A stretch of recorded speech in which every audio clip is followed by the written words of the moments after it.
In this training, I'm going to go through how to use Search Query Performance Report for pay-per-click and listing optimizations. So if you're not already using this report, it's a Goldmine report. It has so many metrics, first-party data, and you get a lot of insights out of it. And it really helps on the pay-per-click side and the listing optimization side. So to access the report, you need brand analytics, and then you're going to want to navigate to search analytics, which will bring you to the search query performance report.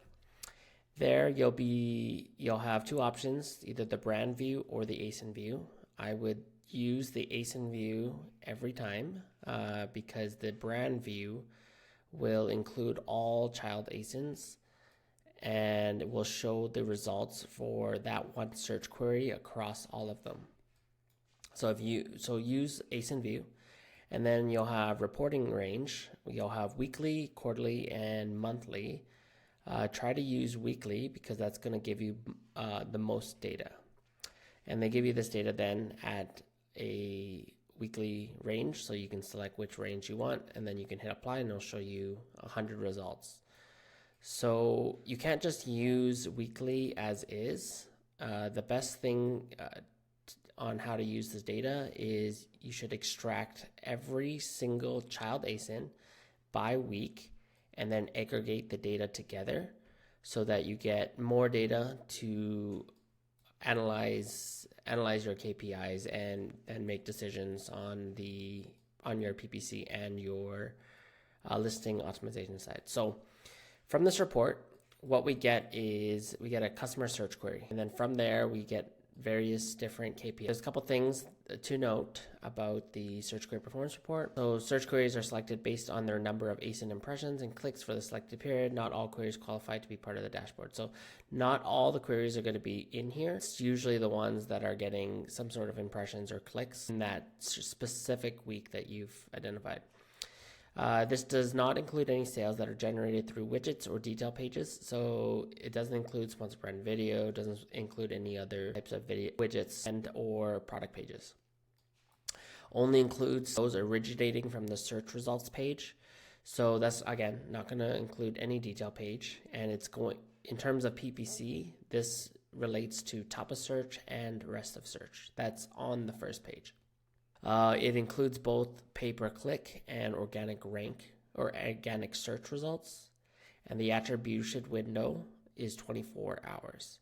However, the attribution window was not specifically mentioned within SQP. It's just the attribution window that appears to be what's happening when a search term is searched and the results are actually showing through. It's just for a 24-hour period. Okay, so now we're going to dive into the KPIs a bit. The first metric, I'm not going to list them all, but the ones that are kind of important for PPC and listing optimizations. The first one is search query volume. You can think of this as how many searches does that particular customer search term get for that period that you specify. So it's a pretty good marker or KPI, and you can compare it against your the customer search terms within your data point or your data set.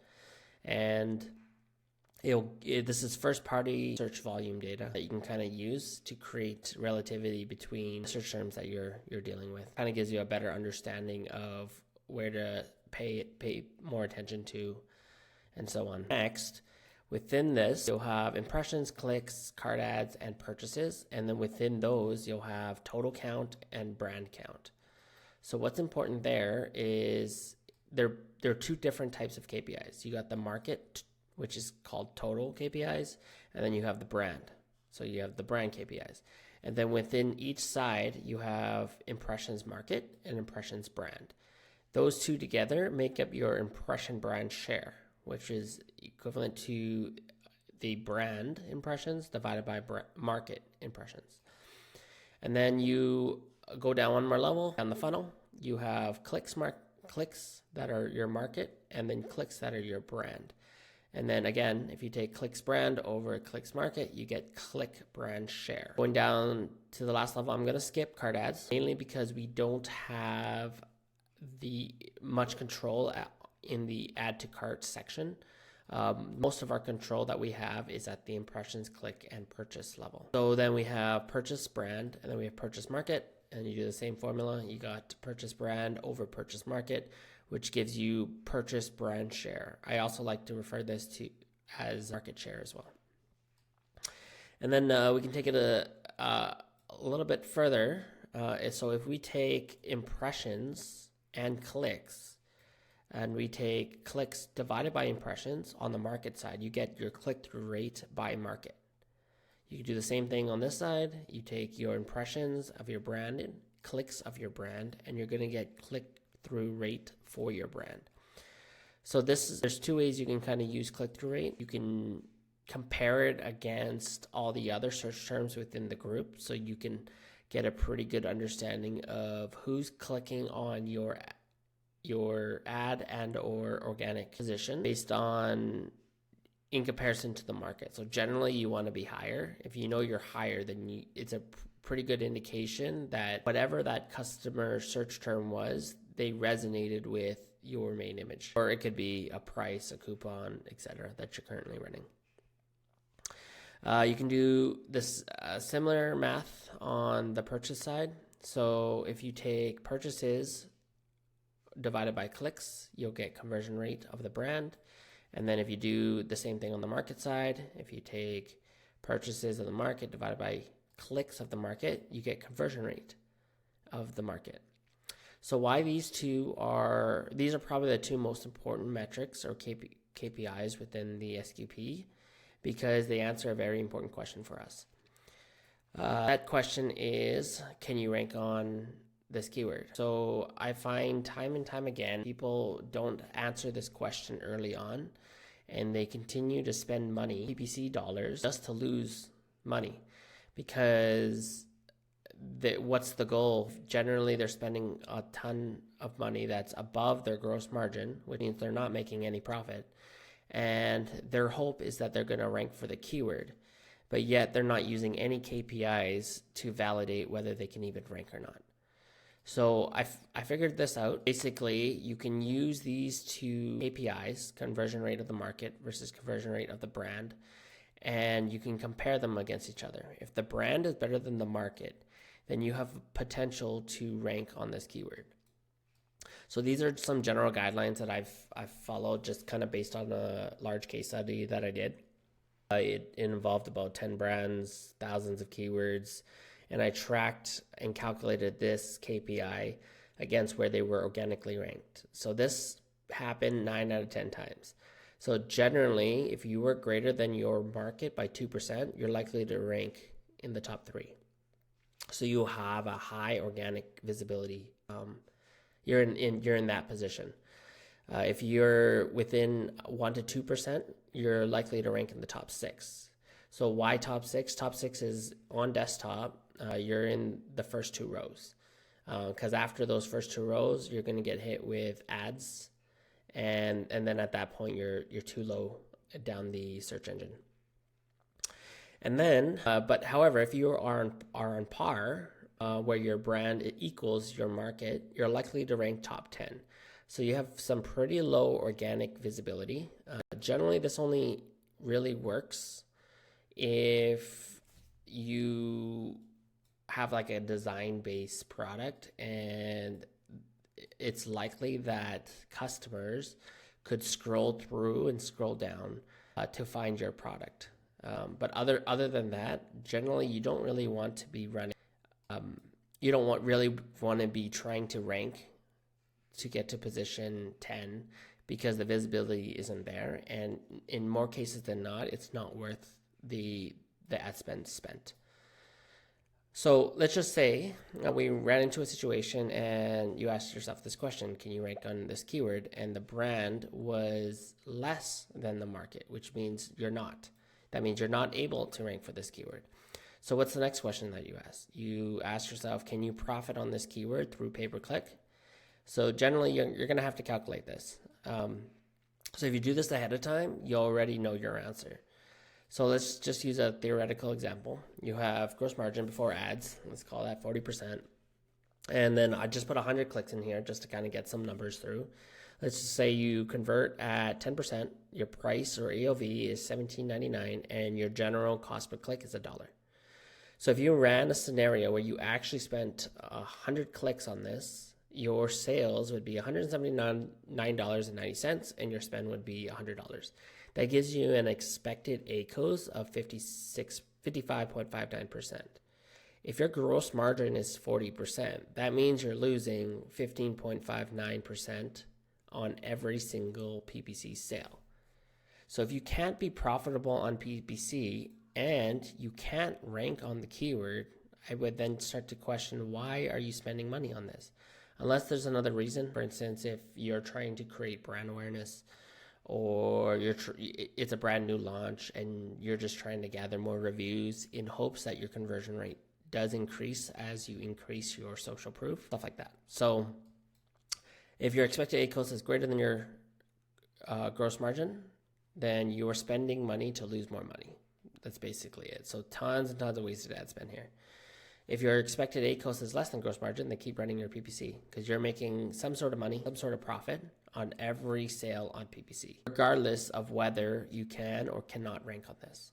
So those are generally the processes that I kind of go through and the most important KPI.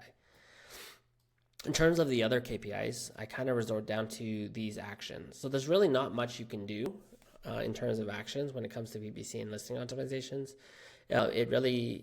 You can break it down into these 4 boxes. So you have increased visibility. So that would be increasing your bids for PPC, or maybe increasing your budgets to drive more clicks. Or you decrease visibility, which is the opposite of that. Then on the listing optimization side, you have improved click-through rate. So think of that as anything on the search engine, anything that relates to the hero image, a badge, the price, a coupon, stuff like that. And then the other side is improved conversion rate. So that one is going to be more tied to what's on the product detail page. So now you're thinking about your A+ content, you're thinking about your secondary images, your bullet points, et cetera, et cetera. So those are the things that you can generally control. And reading into these KPIs will kind of help you understand where you need to focus your time. So when we take a look at all these KPIs again, let's just say we compared the click-through rate of the market, click-through rate of the brand, and we found that there are groups of different keywords that have where the brand is better than the market. Maybe we want to somehow improve CTR. We gotta find those types of keywords where improving CTR is important. So again, going back to those things that we can do, we can change the main image, or change different callouts so that it represents what the customer actually searched for, so that you can get that click. And then once you see that you make those improvements, you should be able to see your click-through rate of the brand begin to exceed the click-through rate of the market. Same thing applies to the conversion rate side of things. So when you're comparing these conversion rates, you would then, an action item would be, I need to improve conversion rate. So let's say you found a group of keywords where you can speak to it better in your secondary images or your A+ content. I would definitely do that, because you're going to now improve the conversion rate of those specific search terms where you're less than the market. And what does that allow you to do? When you do that, you start to bring more keywords into this bucket. And when you're into this bucket, you have an opportunity to rank. So that's kind of why those 2 actions are pretty important. And then when it comes to PPC, generally we'll work with these 4 down the middle. So these are all shares of impressions, clicks, and purchases. And then this one is an isolated KPI, which is search query volume. So search query volume is really only effective when you compare against one another, or you compare over time. So when you're comparing over time, it really helps for seasonality purposes. You can kind of see in what week do specific search terms begin to increase in volume. So by doing that, if once seasonality pops up, you'll want to increase your PPC. And then as trends start to drop down, you'll want to decrease your visibility. And then when you think about impression, click, and purchase share, you have, well, I think of them as in each of these types of shares, do I have a low share or do I have a high share? And then you got to compare them with one another. So think of this in the funnel, impressions, which means you want your search engine listing to be shown more often. And then the click brand share represents you actually getting the click. So what's important here is your CTR. And then when you go to purchases, what's important here is your conversion rate.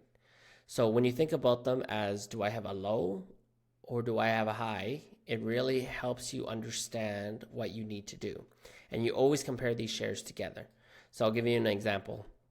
So let's just say that your purchase brand share is considered high. If you have a high brand share and you have, or let's go the opposite just to make it a little bit easier. So let's just say you had a low brand share and then you had a high that you're most likely not converting. So you're spending a ton of PPC here at the impression share level, but you're not converting at the back end down here. Another good example would be, let's just say your conversion rate of your brand is better than your market. So that means you out-convert. However, your impression share is low. So when you think about that, then it's basically like, if I can get the clicks to my listing, then I can convert on them better than the market more times than not. And that's the same thing would apply for the click side too. If you see a low click share, but you've determined that you can convert better than the market, then that just means you need to drive more clicks. So it's a two-part thing. This one is driving traffic. This one's improving CTR. And then this one is conversion rate.